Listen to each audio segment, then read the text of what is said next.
Là, c'est assez délicat. Est-ce que quelqu'un peut reprendre derrière? Vous l'avez? Tu peux lâcher, c'est bon. Ici, juste derrière moi, sont en train d'être sortis des dinosaures de plus de 20 mètres de long. Donc c'est comme un jeu de Mikado, il faut d'abord enlever les os qui sont en haut et puis on descend, on descend. Aujourd'hui, je vais apprendre à fouiller avec les paléontologues. Là, il y a quelque chose. Tu m'as mis la pression là. Chaque année, on découvre ici de nouveaux dinosaures qu'on trouve nulle part ailleurs. On pioche tous et là il y a un magnifique crâne de crocodile complet qui sort. Ici, on a le Camarasaure qu'on vient juste de découvrir. C'est extraordinaire. Ces animaux, ils vivaient ici il y a plus de 140 millions d'années. Imaginez un peu. Moi j'appelle ça les grands méchants. Et la pêche, elle est très bonne là. On va aller voir les coulisses et après cette immersion, la chasse aux dinos n'aura plus de secret pour vous. Allez, on y va.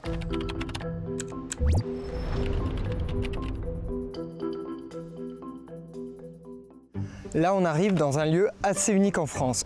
On est à une vingtaine de kilomètres à l'ouest d'Angoulême et ici, c'est comme un portail temporel qui nous plonge directement il y a 140 millions d'années. Le terrain de fouille il s'étend sur un très grand espace. Il y a de la boue, il y a plein de petits passages pour pas qu'on s'enfonce. Parce qu'en fait, il cherche un peu partout. Il faut passer le petit pont. Hop. Vous voyez là-bas, il y a une tente, on ira peut-être tout à l'heure. Et là, la tente principale. Tac. Hop. Il faut que je fasse attention parce qu'ici, des fossiles, il y en a un peu partout. Donc il faut que je slalome. Et on va voir. Ça va, Romain? Ça va et toi, Lucas? Ouais. Là, tu peux te mettre ici, c'est bon. Qu'est-ce que vous avez trouvé là dans les derniers jours? Alors ici, tu es sur la surface de fouille qui s'appelle A1. Ok. Ici, sur les derniers jours, il y a toute une zone de piétinement de dinosaures, de type stégosaure, donc les animaux qui marchaient sur quatre pattes avec des plaques sur le dos. Tous les petits galets que tu vois dépasser, ça correspond à des empreintes de mains et de pieds de ces animaux. Genre ça là. Ouais, ça par exemple, c'est une empreinte de stégosaure. Et il y a des gros trucs aussi. Et donc ici, en A2, il y a des gros trucs. Là, on n'est plus sur des stégosaures, on est sur du dinosaure sauropode. Donc c'est les gros animaux qui pèsent plusieurs tonnes, qui ont un long cou, une longue queue. Et la pêche, elle est très bonne là cette année.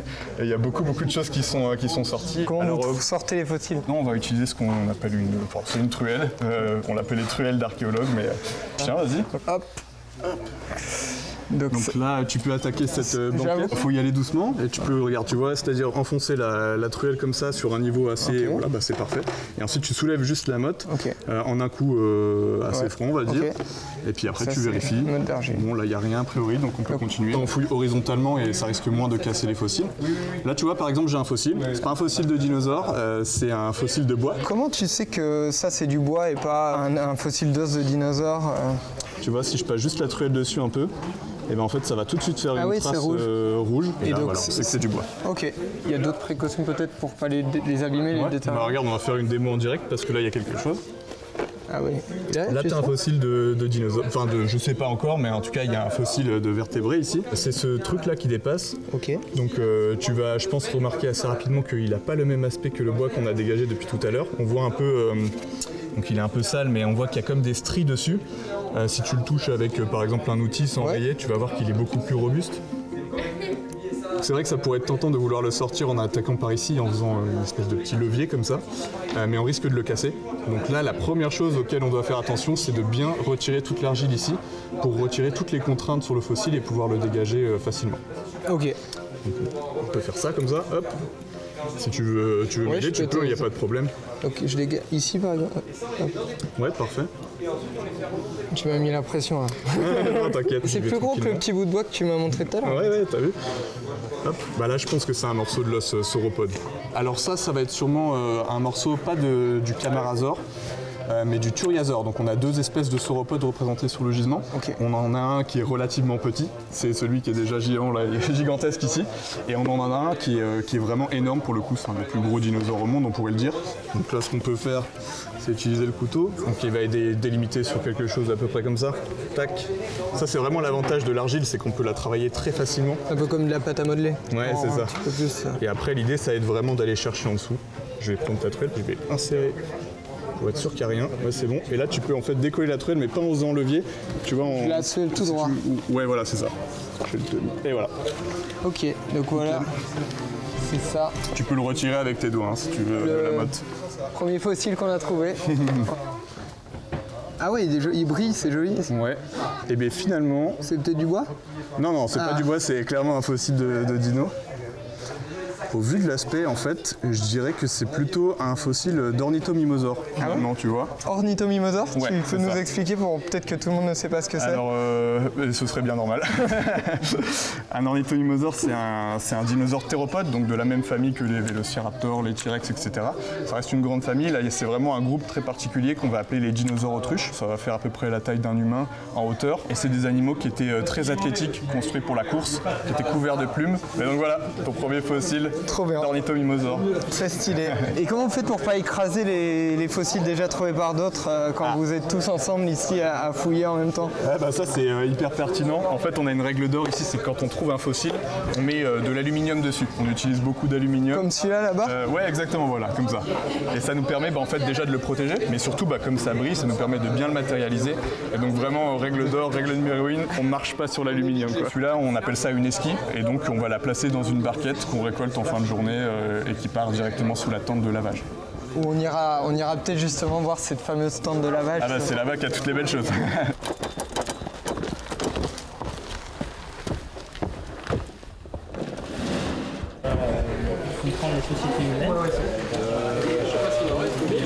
On vient de trouver ce gros morceau d'os de sauropode. C'est ça le rythme un peu quotidien Et ici? je t'ai pas dit, il y avait un bout de tortue aussi. Donc au final, vraiment, ça donne une idée de la densité du gisement. Doucement, 1, 2, on y va. Doucement.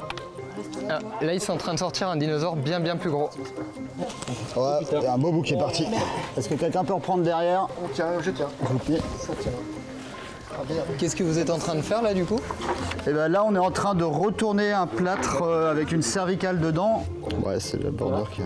Là, c'est assez délicat. Vous l'avez? Alors dans le plâtre blanc, on avait une vertèbre, une grande vertèbre qu'on a réussi à sortir en un seul morceau. Et là, juste en dessous, on voit apparaître une scapula, donc c'est un morceau de l'omoplate. Donc c'est comme un jeu de Mikado, il faut d'abord enlever les os qui sont en haut et puis on descend. Donc là, on a réussi à l'enlever. Il y a un petit bout de la scapula qui est parti mais qu'on va en train de stabiliser. On va pouvoir le recoller après à la préparation. Là, cette omoplate, elle fait quelle taille à peu près? C'est un très gros dinosaure. Un mètre, je sais pas, 1m60, 1m60. Ils ont dit 1m60 pour une omoplate. Vous imaginez par rapport à nos omoplates à nous, ça donne une idée de la taille de la bestiole. C'est un sauropode, donc les grands dinosaures quadrupèdes herbivores. Et celui-là, il appartient à un groupe qu'on appelle les camarasaures. Tu parles de grands dinosaures herbivores. Je pense que beaucoup de gens ont peut-être en tête le diplodocus. Par rapport à un diplodocus, est-ce qu'il y a des points communs, des différences? Il y a beaucoup de différences avec les diplodocus. En fait, le diplodocus, il est très particulier parce qu'il a un très long cou, une très longue queue. Et en fait, c'est un sauropode qui est plutôt svelte, maigre, quasiment. Alors que là, l'animal qu'on a ici, lui, a des os qui sont vraiment très robustes et donc beaucoup plus massifs. Et une des caractéristiques des camarasaures aussi, c'est d'avoir un cou qui est beaucoup plus court que celui du diplodocus, même si ça reste gigantesque. Faut imaginer un animal de quelle taille? Difficile à dire sur un animal à peu près de 20-25 mètres de long, donc aux alentours de 25 tonnes. On en a retrouvé depuis le bout de la tente l'année dernière jusqu'à ici aujourd'hui. Probablement qu'il vient dans le coin pour boire et peut-être se nourrir. Et puis de temps en temps, sur son passage, il va rencontrer plein d'autres dinosaures, il va rencontrer des stégosaures, il va rencontrer un de ses cousins qui est beaucoup plus gros que lui, qu'on appelle le turiasaure, qui doit faire probablement 5 ou 6 mètres de plus que lui. Là déjà, au moins pour cet individu, il est déjà tellement grand qu'il y a peu de chances que des carnivores viennent l'embêter. Pourquoi il y a c'est du plâtre, c'est ça, autour des fossiles? Alors c'est du plâtre parce que là on a un fossile qui est très grand, il y a 3 vertèbres qui se suivent. Si on essaye de les retirer de la terre comme ça, elle va être complètement fracturée. On fait bien le tour, une fois qu'on a fait le tour, on les laisse dans la motte d'argile, on les couvre de plâtre, comme ça les protège. Et après on va les chercher par-dessous pour pouvoir prendre l'ensemble du bloc. Là il y a la double joie de savoir que on a la suite, que 2 c'est toujours aussi bien préservé. Là cet os là il est juste incroyable, on a toutes les bords qui s'articulent. L'année prochaine on pourra venir chercher la suite et on espère compléter le squelette et puis peut-être monter probablement l'un des plus beaux sauropodes qu'on connaisse en France. Hop, je ressors. Encore des trous. Donc là c'est les fameux fémurs, donc les os des jambes. Et donc là on voit qu'il manque potentiellement une partie qui a été emportée par le fleuve qui coulait là il y a très longtemps. Là, de voir tous ces bouts de fossiles, c'est pas forcément facile de s'imaginer les dinosaures, mais pour ça, il y a un dessinateur qui vient ici chaque année et qui redonne vie à ces espèces. Ça va Pierre, ça se passe bien? Oui, ça se passe bien. J'essaie de positionner le Camarazor découvert. On a retrouvé quelle partie alors? Alors là, ce qu'on voit vraiment, c'est la scapula. Donc l'omoplate qui est ici, que l'on peut voir par là.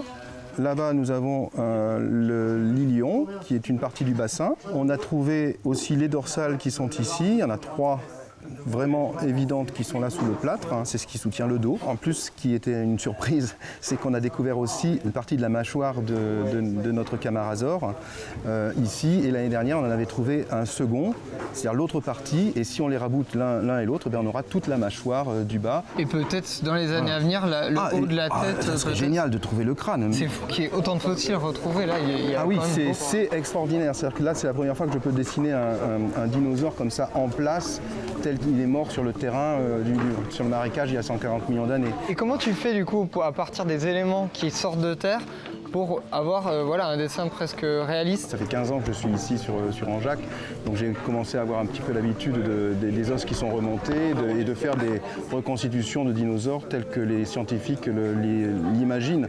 Voilà, c'est un jeu de ping-pong entre eux et moi. Depuis le temps qu'on découvre ici à la fois des fossiles d'animaux et de plantes, eh ben, j'ai essayé de reconstituer voilà, des paléo-environnements pour montrer un petit peu tel que ça pouvait être il y a 140 millions d'années. Donc on a là-bas les Thuriasaures, ici on a le Camarazor qu'on vient juste de découvrir. Voilà, c'est une scène de vie. Qu'est-ce qui est certain et qu'est-ce qui est plus de l'ordre de l'interprétation alors? Alors l'interprétation déjà c'est les couleurs, puisqu'on n'a pas les couleurs des animaux fossiles. La structure en elle-même, avec les os que l'on a, on peut reconstituer certains squelettes dans leur entièreté. Les ornithomimosaures que nous avons trouvés, c'est une famille qui a des plumes dans d'autres parties du monde. Maintenant on n'a jamais trouvé de plumes ici, de grandes plumes. Moi je l'ai dessiné des fois avec des grandes plumes, des fois avec des petites plumes. Et c'est là où se situe un petit peu mon côté artiste, même si je montre ça quand même aux scientifiques pour validation. C'est-à-dire que moi je ne veux pas dire de bêtises. Je voulais te poser une dernière question un peu plus personnelle. En tant que dessinateur de bande dessinée, qu'est-ce que ça fait de pouvoir avoir accès à ce type de lieu chaque année? Pour moi c'est une deuxième vie. Il faut imaginer que c'est ce que je voulais être quand j'avais 5 ans, je voulais être paléontologue. C'est ce qui m'a amené au dessin, parce que je dessinais mes copains en tricératops, voilà, ça m'a permis de communiquer avec eux par le dessin. Le dessin a pris le pas. Et puis maintenant, on va dire, c'est comme si c'était un boomerang que j'avais jeté quand j'avais 5 ans et qui me revenait à la tête aujourd'hui, 40 ans plus tard, ici, quoi. Et maintenant, chaque année, au rendez-vous, je suis ici, fidèle au poste. oui, fidèle au poste. Oui, moi, je loupe pas un Angeac.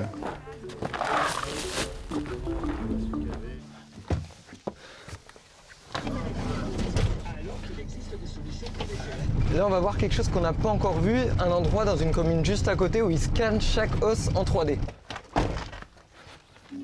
Tiens, tant qu'on est là, c'est ici justement que dorment une bonne partie des bénévoles et des gens qu'on a vu travailler sur les fouilles. Et ils passent 3 semaines ici.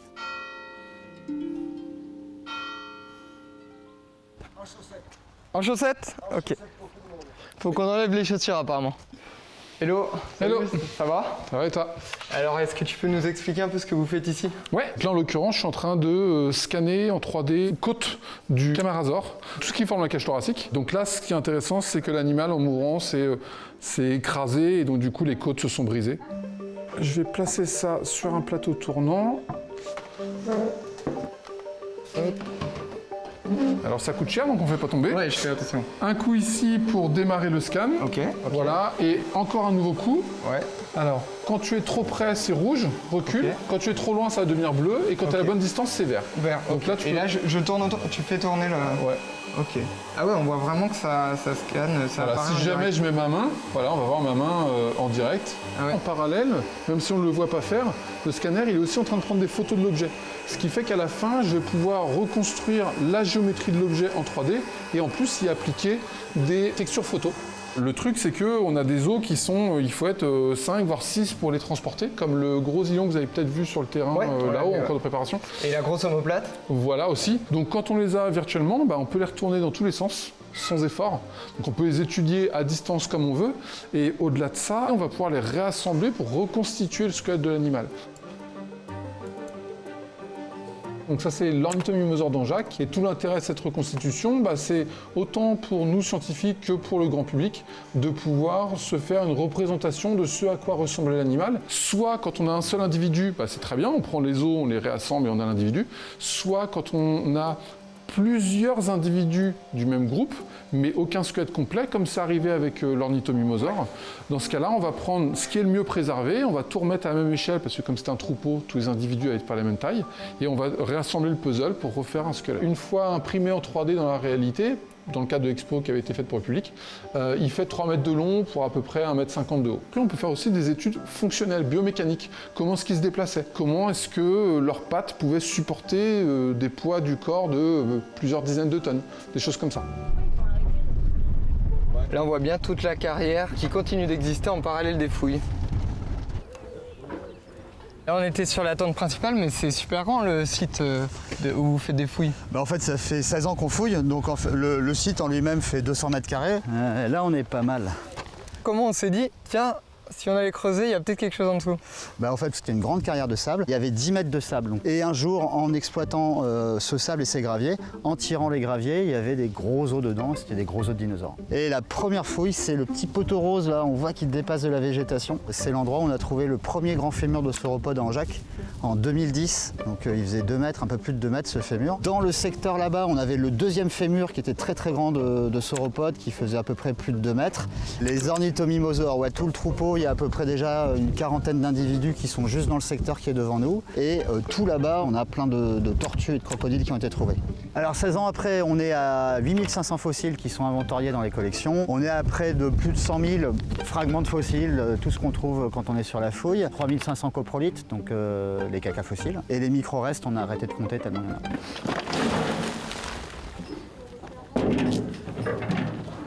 Vous l'avez vu, sous la tente là-bas, ils trouvent beaucoup de fossiles et parfois ils ne savent pas vraiment ce que c'est, donc il y a une autre étape qui se passe juste sous cette tente. Salut Doumé, salut Jackson, ça roule? Bonjour. Ouais. Vous allez bien? Très bien. Ah bah super, on est en train de finir le lavage de la matinée. Comment tu fais? Quand ça arrive, tu les récupères? Je récupère dans la barquette et puis du coup je le mets au-dessus d'une passoire pour pas perdre de morceaux parce que parfois ils sont fragiles. Okay. Et puis du coup quand le fragment est très solide, je le brosse avec une brosse dure. Et puis sinon, j'ai toute une gamme de brosses à dents et de pinceaux. Après, on met tout ça à sécher dans un grand séchoir. Alors que les beaux fossiles, eux, sont traités différemment. On les cote, on les prépare durant l'hiver. Là, j'avoue que pour moi, j'ai l'impression que c'est des petits cailloux noirs. Qu'est-ce que tu vois là? Voilà. Qu'est-ce que tu vois là? C'est pas super facile. Au bout de 2 jours, les fossiles qui sont lavés et séchés révèlent leur forme, leur structure, leur couleur, tout quoi en fait. Okay. Et là, c'est à partir de ce moment-là qu'on peut trier et voir des morceaux qui peuvent être importants. Qu'est-ce qu'on a? Alors, on a des grosses esquilles informes qu'on appelle même carrément des galets d'os. Donc là, tu as de la tortue. Ouais, yes. Et alors c'est ça qui est magique, c'est qu'en fait quand on a l'habitude, une ornementation comme ça, on a aussi l'épaisseur, on a aussi la tranche. Et ça, on est sûr à 100% que c'est un morceau de plaque de tortue. Et la plaque de la carapace, la dossière et le plastron. Okay. Vous avez d'autres petits trésors? Là, tu as un éclat de l'ornithomimosaure, ouais. Une dent de crocodile. On remplit une caisse entière tous les ans de ces choses-là. Est-ce que ce serait pas des déjections? Ah. Non? Des crottes. Ça aussi, ça se fossilise. Alors voilà, ça traverse les âges. En fait, c'est les ultra-carnivores qui produisent des crottes chargées en collagène, ce qui fait que dans des conditions optimum, ça se fossilise. Alors que les animaux végétariens font des bouses qui se dégradent rapidement, et du coup, c'est beaucoup plus rare de trouver un coprolite d'herbivore. Okay. Ça existe, mais il faut vraiment des conditions... C'est la première fois que je vois ça, j'avoue. Et en Anjac, c'est super parce qu'on a plein de formes, plein de couleurs. Et ça peut donner des informations sur... Ah oui, alors même beaucoup. Tiens, tu peux me le sortir, Jackson? Ils ont pu déterminer un type de coprolite tout à fait étonnant, qui est tout petit. Ah oui, là c'est beaucoup plus petit déjà. Voilà. Et alors, je sais pas si la caméra le voit, mais normalement, il y a des petits points noirs qui affleurent. Et ces petits points noirs, c'est des bouts d'os et des fragments d'écailles de poisson. Ça, c'est une écaille. Ici, vous avez une écaille complète. Ah ouais. En fait, on trouve des bouts de ces écailles-là dans ces coprolites. Ok. Voilà. Donc, Et sur, donc, là, en fait- sur la chaîne alimentaire, tout de suite, ça nous donne des informations. En fait, ils nous ont dit que c'était des crottes de poissons, mangeurs de poissons. Ça, c'est un des pièges auxquels sont confrontés les fouilleurs parce qu'il y a du bois qui ressemble à de l'os. Il y a de l'os qui ressemble à du bois. Il y a des coprolites qui ressemblent à des cailloux. On s'ennuie jamais. Ah, il y a grosses pièces, mais il y a aussi des petites pièces fines. C'est un peu une caverne au trésor, ici. Ça, c'est une phalange du petit dinosaure. Et ça, c'est la phalange distale qui porte la griffe. Il y a des dizaines de boîtes comme ça, là. Et donc là, on a des dents de méchants. Moi, j'appelle ça les grands méchants. Ah, c'est énorme. Voilà. Hyper impressionnant. Je peux... Ouais, vas-y. Et on voit les crénelures. Et bien donc, c'est une dent de quoi, Jackson? On dit quoi? C'est une dent de théropodes. Alors les théropodes, c'est les grands dinosaures carnivores. On trouve surtout leurs dents. Ils nous ont perdaient laissé en que les dents. mangeant. Comme les crocodiles et les requins, ils perdaient leurs dents continuellement. C'est assez impressionnant, en tout cas. À la période de temps concernée, il y a 140 millions d'années, à cet endroit-là, géographiquement, c'est nouveau. Tout est nouveau. Vous avez déjà commencé à donner des noms? Non, pour rigoler.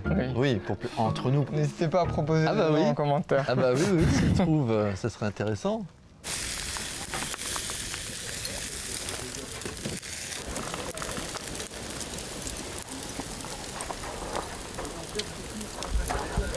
Là, il est 13h, on est dans la grande tente où tout le monde est en train de manger parce que 3 semaines de fouilles, c'est une vraie logistique. Il faut pouvoir abriter les gens, il faut pouvoir chaque jour faire à manger à plus d'une trentaine de personnes. Et puis, il y a même des toilettes sèches qui sont installées juste derrière pour l'occasion. Ici, il y a des professionnels, mais il y a aussi beaucoup de bénévoles qui viennent là parce qu'ils sont passionnés par les fouilles. Il y a un autre truc qui nous a marqué, c'est que pas mal de gens qui fouillent ici, ils ont fait des études pour être paléontologues, mais ils viennent ici bénévolement. Et ce qu'ils nous racontaient, c'est que même le reste du temps, c'est pas forcément facile pour eux de trouver des postes ou des financements pour leur recherche. Et certains sont même obligés de faire d'autres études ou de se reconvertir, de changer de métier. Et on trouvait intéressant aussi de vous raconter cette facette-là de la vie de chercheur de dinosaures. On a vu cette tente, mais juste là-bas, il y a un autre lieu de fouille et on va y aller maintenant. Et là, c'est pas des dinosaures, c'est tout autre chose qu'on va découvrir. Salut Léa. Salut. Ça va? Ouais. Qu'est-ce que t'as ici? Ici, on a un tronc d'arbre de conifères fossiles qui a été découvert en 2023.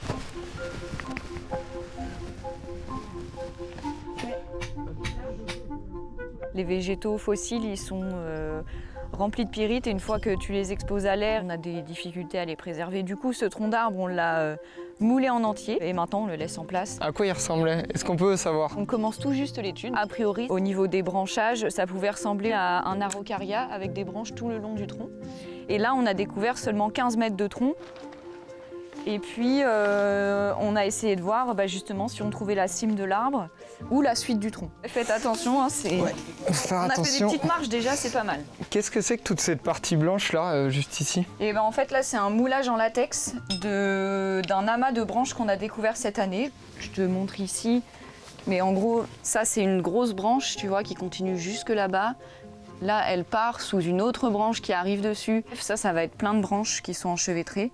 Et puis maintenant, on les voit plus, mais il y avait des feuilles et puis des cônes. C'est des parties fertiles, vulgairement, c'est des pommes de pin. Et ça, on les a prélevées pour étude après. Ça, c'est une branche fossile. Là, tu as un bout d'écorce qui se décroche. D'ailleurs, je peux même l'enlever, tu vois. Tu à l'intérieur du bois. Et c'est pas grave de pas pouvoir forcément tout conserver les morceaux de bois que vous trouvez C'est pas grave parce qu'on en trouve vraiment beaucoup. On a fait plein de prélèvements. Là, pour le coup, au niveau végétaux, c'est pas nécessaire de tout prélever. Le reste va rester là en fait. Et on pourra mouler et le recréer en 3D après, a posteriori, avec à l'aide de ce moule, ouais, c'est ça? Voilà, c'est ça. Okay. C'est ça, ça va aller au musée après. Tu peux nous dire un mot sur les différentes couches qu'on a ici? Alors en fait, là, ce que tu vois, c'est toute la couche fossilifère à Angeac. Tu as les argiles crétacées qui commencent ici, qui vont jusqu'au fond. Et puis tu as cette argile verte. Une fois qu'on arrive sur cette argile-là, on sait qu'on a fini de fouiller le Il y a combien de temps entre ici et... Peut-être qu'on a juste 50 ans, ou peut-être 200, 500 ans, mais c'est assez rapide à l'échelle des temps géologiques. C'est plus un instantané ici qu'on a à Angeac, plutôt qu'un enregistrement de millions d'années.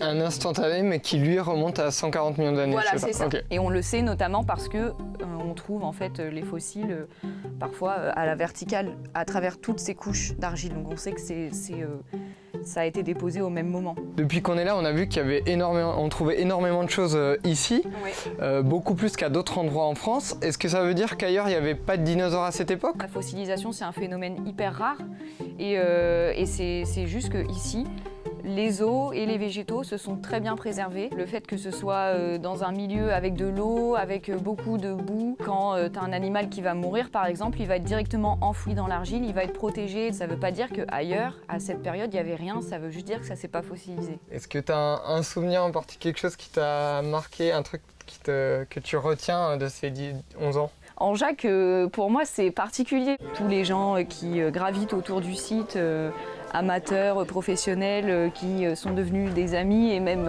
une famille, c'est des gens qu'on retrouve tous les ans, avec qui on passe un mois régulièrement. En fait, les découvertes, elles sont vraiment collectives, où on va passer des heures et des heures à suer dans l'argile, à piocher. À côté d'ici, c'est arrivé il y a quelques années. On est là, on pioche tous, et là, il y a un magnifique crâne de crocodile complet qui sort. C'était la première fois qu'on trouvait ça en Angeac, et c'était une découverte collective.